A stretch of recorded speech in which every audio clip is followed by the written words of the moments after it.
প্রধানমন্ত্রী শিক্ষা সহায়তা ট্রাস্টে শিক্ষার্থী হিসেবে নিবন্ধন করার জন্য ব্রাউজারের অ্যাড্রেস বারে estipend.pmd.gov.bt লিখে এন্টার দিলে এই পৃষ্ঠা আসবে।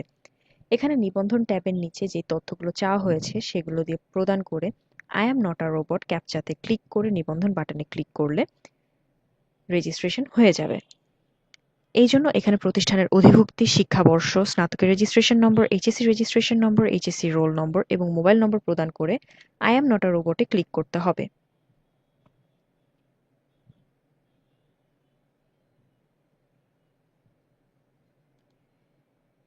এবারে নিবন্ধন বাটনটিতে ক্লিক করতে হবে।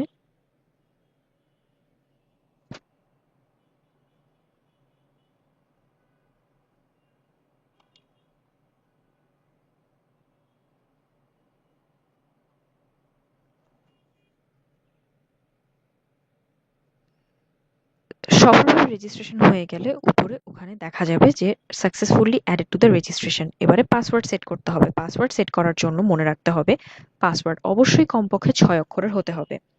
এবারে আপনার পাসওয়ার্ড প্রদান করুন। পুনরায় পাসওয়ার্ডটি প্রদান করুন নিশ্চিত করার জন্য। এবার পাসওয়ার্ড সেট করুন বাটনে ক্লিক করলে পুনরায় ল্যান্ডিং পেজে রিডিরেক্ট করা হবে। এখানে প্রবেশ করুন ট্যাবে ক্লিক করে রেজিস্ট্রেশন নম্বর এবং পাসওয়ার্ড দিয়ে প্রবেশ করুন বাটনে ক্লিক করলেই শিক্ষার্থী হিসেবে লগ ইন করে সিস্টেমটি ইউজ করা যাবে। এক্ষেত্রে উল্লেখ্য, ইংরেজিতে সিস্টেমটি ব্যবহার করার জন্য ইংরেজি বাটনে ক্লিক করুন এবং বাংলায় ব্যবহার করার জন্য বাংলা বাটনে ক্লিক করুন। প্রধানমন্ত্রী শিক্ষা সহায়তা ট্রাস্টে শিক্ষার্থী হিসেবে সাইন ইন করতে চাইলে ব্রাউজারের অ্যাড্রেস বারে estipend.pmet.gov.bt লিখে এন্টার দিলে এই পেজটি দেখা যাবে। সিস্টেমটি ইংরেজিতে ব্যবহার করতে চাইলে ইংরেজি বাটনে ক্লিক করুন এবং বাংলা ব্যবহার করতে চাইলে বাংলা বাটনে ক্লিক করুন। এবার শিক্ষার্থী সাইন ইন ট্যাবে রেজিস্ট্রেশন নম্বরে রেজিস্ট্রেশন নম্বর দিয়ে পাসওয়ার্ড দিতে হবে। পাসওয়ার্ড দিয়ে প্রবেশ করুন বাটনে ক্লিক করলে আপনাকে নিয়ে যাওয়া হবে ড্যাশবোর্ডে।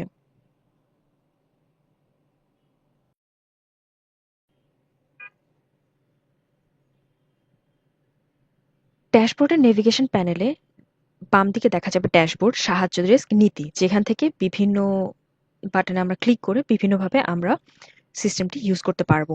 আর এখানে ড্যাশবোর্ডে দেখা যাবে বিজ্ঞপ্তির নাম, কার্যক্রম, অবস্থা, সময়সীমা এবং এখানে বিজ্ঞপ্তি নথি ডাউনলোড করুন বাটন থেকে আমরা চাইলে বিজ্ঞপ্তি নথি ডাউনলোডও করতে পারবো। ই-স্টাইপেন্ড প্রোগ্রামে আবেদনের জন্য আবেদন করুন বাটনে ক্লিক করতে হবে। তখন এই ট্যাবটি দেখা যাবে। এখানে বলা থাকবে আবেদনের জন্য নিচের ফর্মটি পূরণ করুন। তবে এখানে বিভিন্ন ট্যাব আছে যেমন এইচএসসি, ডিগ্রি, ব্যক্তিগত, অভিভাবক, ছবি, পূর্ণরূপ। আমাদেরকে এক একটি ট্যাবের সকল তথ্য দিয়ে এরপর সংরক্ষণ করুন এবং চালিয়ে যান দিয়ে বাটনে ক্লিক করে সামনের দিকে এগিয়ে যেতে হবে। আবেদনের জন্য প্রথমে এইচএসসি ট্যাবের নিচে যে তথ্যগুলো আছে সেগুলো পূরণ করতে হবে। যেমন প্রতিষ্ঠানের নাম দিতে হবে, রেজিস্ট্রেশন নম্বর, রোল নম্বর এবং জিপিএ আগে থেকে এখানে থাকবে। পাশের বর্ষ, শিক্ষাবর্ষ এখান থেকে সিলেক্ট করে দিতে হবে। বিভাগও দিয়ে দিতে হবে, বিজ্ঞান, মানবিক নাকি ব্যবসায় শিক্ষা, এবং শিক্ষা বোর্ড আগে থেকে এখানে বাছাই হয়েই থাকবে। এবারে এই ফর্মটি ফিল আপ হয়ে গেলে সংরক্ষণ করুন এবং চালিয়ে যানে ক্লিক করলে পরবর্তী ট্যাবে ফরওয়ার্ড করা হবে। পরবর্তী ট্যাব হচ্ছে ডিগ্রি। এখানে স্নাতকের সমস্ত তথ্য দিয়ে ফর্মটি ফিল আপ করতে হবে। ফর্মটি ফিল আপ করে সংরক্ষণ করুন এবং চালিয়ে যান বাটনে ক্লিক করলে যথারীতি পরবর্তী ট্যাবে ফরওয়ার্ড হবে। পরবর্তী ট্যাবটি হচ্ছে ব্যক্তিগত। এখানে ব্যক্তিগত তথ্য দিয়ে ফর্মটি পূরণ করতে হবে। ব্যক্তিগত তথ্য দিয়ে ফর্ম ফিল আপের জন্য পূর্ণাঙ্গ নাম, যা আগে থেকে রেজিস্ট্রেশনের পরপরই চলে আসবে, এবং এরপর শিক্ষার্থীর জাতীয় পরিচয়পত্রের নম্বর, শিক্ষার্থীর জন্ম নিবন্ধনের নম্বর, অ্যাকাউন্টের ধরন, অ্যাকাউন্টধারীর নাম, শিক্ষার্থীর ব্যাংক অ্যাকাউন্ট নম্বর, ব্যাংকের নাম, ব্যাংকের জেলা, ব্যাংকের শাখার নাম, বৈবাহিক অবস্থা, পিতার নাম, মাতার নাম, জন্ম তারিখ, লিঙ্গ, ঠিকানা, জেলা, উপজেলা, পোস্ট কোড, শিক্ষার্থীর বা অভিভাবকের মোবাইল নম্বর এবং নির্বাচিত হবার জন্য অগ্রাধিকারের যে ক্যাটাগরি সেখান থেকে বাছাই করে সংরক্ষণ করুন এবং চালিয়ে যানে ক্লিক করতে হবে। তাহলে আবার ফরওয়ার্ড হয়ে যাবে পরবর্তী ট্যাবে, যা হচ্ছে অভিভাবকের তথ্য। এখানে অভিভাবকের তথ্য দিয়ে ফর্মটি আবার ফিল আপ করতে হবে। অভিভাবক ট্যাবে অভিভাবকের তথ্য পূরণের জন্য অভিভাবকের নাম, অভিভাবকের সাথে সম্পর্ক, অভিভাবকের জাতীয় পরিচয়পত্রের নম্বর, অভিভাবকের পেশা, ঠিকানা, জেলা, উপজেলা, পোস্ট কোড, অভিভাবকের মোবাইল নম্বর দিতে হবে। এবারে পরিবারের সদস্য সংখ্যা, উপার্জনরত সদস্য সংখ্যা, পরিবারের মোট ভূমির পরিমাণ শতকে, অর্থাৎ জমির এলাকা, কৃষি জমি, অকৃষি জমির পরিমাণ, মোট ভূমির পরিমাণ, বার্ষিক আয় এবং কথায় বার্ষিক আয় লিখে সংরক্ষণ করুন এবং চালিয়ে যান বাটনে ক্লিক করলে ছবি ট্যাবে ফরওয়ার্ড হবে। এখানে ছবি নির্বাচনের ক্ষেত্রে অবশ্যই খেয়াল রাখতে হবে ছবির ফাইল সাইজ যেন অবশ্যই 100 কিলোবাইট অথবা তার কম হয় এবং ছবি যেন 300 by 300 পিক্সেলের হয়। এখানে সংরক্ষণ করুন এবং চালিয়ে যান বাটনে ক্লিক করলে পূর্বরূপ ট্যাবে ফরওয়ার্ড করা হবে। পূর্বরূপ ট্যাবে আসলে এখানে শিক্ষার্থীর সকল তথ্য দেখা যাবে, অর্থাৎ পূর্ববর্তী ট্যাবগুলোতে যে তথ্য দিয়ে ফর্ম ফিল আপ করা হয়েছে সকল তথ্য এখানে দেখা যাবে এবং এই ফর্মের শেষের দিকে একটি বাটন আছে যেখানে ক্লিক করতে হবে উপবৃত্তির জন্য আবেদন করুন।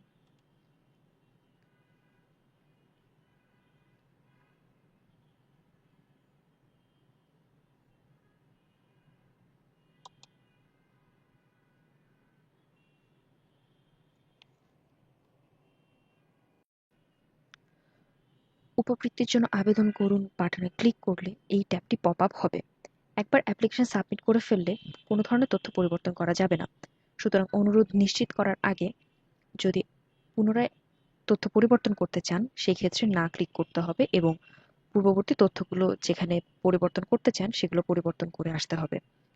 আর যদি কোনো তথ্য পরিবর্তন করা না থাকে এবং আপনি অনুরোধ নিশ্চিত করতে চান তাহলে হ্যাঁ বাটনে ক্লিক করতে হবে।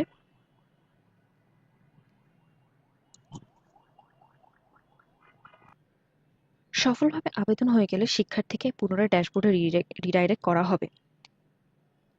এবারে ড্যাশবোর্ডের অন্যান্য মেনুগুলো থেকে সাহায্যের জন্য সাহায্য ডেস্কে ক্লিক করতে হবে অথবা নীতি দেখতে চাইলে নীতি মেনুতে ক্লিক করতে হবে। সাহায্য ডেস্কে ক্লিক করলে দুটি অপশন আসবে, সাহায্যের অনুরোধের তালিকা এবং সাহায্যের অনুরোধ করুন। সাহায্যের অনুরোধ করুনে ক্লিক করলে শিক্ষার্থী এখান থেকে যে কোনো ধরনের সাহায্যের জন্য আবেদন করতে পারবেন। সেই জন্য এখানে সাহায্যের অনুরোধে যেই তথ্যগুলো চাওয়া হয়েছে সেখানে তথ্যগুলো দিয়ে পূরণ করে একটি ফাইল বাছাই করে দাখিল করতে হবে এবং ফাইল বাছাইয়ের ক্ষেত্রে অবশ্যই লক্ষ্য রাখতে হবে যেন ফাইলটি অবশ্যই 10 এমপি এর সমান অথবা এর ছোট হয় এবং নথি অবশ্যই ইমেজ অথবা পিডিএফ ফাইলের হতে হবে। এবারে দাখিল করুনে ক্লিক করতে হবে। দাখিল করুনে ক্লিক করলে সাহায্যের অনুরোধের তালিকা দেখা যাবে যেখানে অবস্থা অপশন থেকে যে কোনো একটি অবস্থা বাছাই করা যাবে এবং বিস্তারিত বাটনে ক্লিক করলে সাহায্যের অনুরোধের বিস্তারিত সম্পর্কে দেখা যাবে।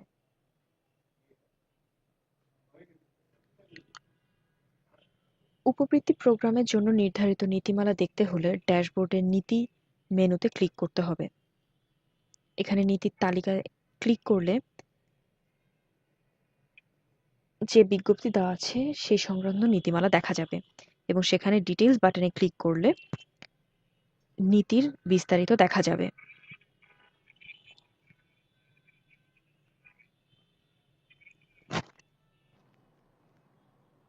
প্রোফাইল সংক্রান্ত যে কোনো সেটিংসের পরিবর্তন আনতে চাইলে এখানে নামের উপরে ক্লিক করতে হবে।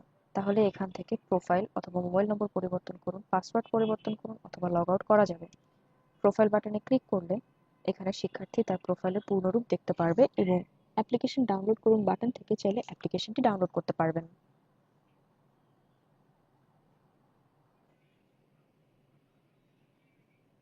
মোবাইল নম্বর পরিবর্তন করতে চাইলে মোবাইল নম্বর পরিবর্তন করুন বাটনটিতে ক্লিক করতে হবে, তাহলে এই ট্যাবটি আসবে। এখানে প্রোফাইল পাসওয়ার্ড দিয়ে নতুন মোবাইল নম্বর দিতে হবে, পুরাতন মোবাইল নম্বর আগে থেকে এখানে থাকবে। এবারে দাখিল করুন বাটনে ক্লিক করলে নতুন প্রদানকৃত মোবাইল নম্বরে একটি ভেরিফিকেশন কোড পাঠানো হবে যার সময়সীমা 2 মিনিট। 2 মিনিটের মধ্যে ভেরিফিকেশন কোডটি দিয়ে দাখিল করুনে ক্লিক করলে মোবাইল নম্বর সফলভাবে পরিবর্তিত হয়ে যাবে। যদি ভেরিফিকেশন কোড না পৌঁছায় সেই ক্ষেত্রে ভেরিফিকেশন কোড পুনরায় পাঠান বাটনটি ক্লিক করলে আবারও একটি ভেরিফিকেশন কোড আসবে যা 2 মিনিটের মধ্যে দিয়ে দাখিল করতে হবে এবং তাহলেই সফলভাবে মোবাইল নম্বর পরিবর্তিত হয়ে যাবে। পাসওয়ার্ড পরিবর্তনের জন্য পাসওয়ার্ড পরিবর্তন করুন বাটনে ক্লিক করলে এই ট্যাবটি আসবে। এখানে বর্তমান পাসওয়ার্ড লিখে নতুন পাসওয়ার্ড দিতে হবে এবং নতুন পাসওয়ার্ড নিশ্চিত করার জন্য পুনরায় নতুন পাসওয়ার্ডটি দিতে হবে। মনে রাখতে হবে নতুন পাসওয়ার্ড অবশ্যই কমপক্ষে 6 অক্ষরের হতে হবে। এবার দাখিল করুন বাটনে ক্লিক করলে পাসওয়ার্ড আপডেট হয়ে যাবে এবং পুনরায় সাইন ইন পেজে রিডাইরেক্ট করা হবে। এখান থেকে রেজিস্ট্রেশন নম্বর এবং নতুন প্রদানকৃত পাসওয়ার্ড দিয়ে আবার প্রবেশ করতে হবে।